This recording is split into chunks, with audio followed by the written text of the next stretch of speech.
যদি রেস্টুরেন্টের মতো ঘরে বসেই স্মোকি ফ্লেভারের চিকেন টিক্কা খেতে চাও, তাহলে আজকের এই রেসিপিটা কিন্তু তোমাদের জন্য। Step by step recipe follow করলেই তোমরা পেয়ে যাবে নরম তুলতুলে চিকেন টিক্কা।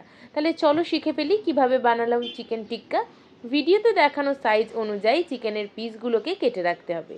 এরপর একটা ফ্রাইং প্যানকে গরম করে 1 টেবিল স্পুন সর্ষের তেলের মধ্যে 1 tablespoon Kashmiri red chilli powder দিয়ে একটা মিশ্রণ বানিয়ে সাইড করে রেখে দিতে হবে।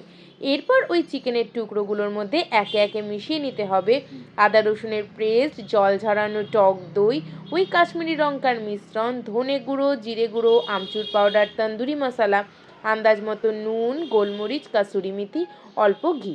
এরপর সমস্ত উপকরণগুলোর সাথে চিকেনকে ভালো করে মাখিয়ে ম্যারিনেট করে রাখতে হবে ঘন্টা দুয়েক।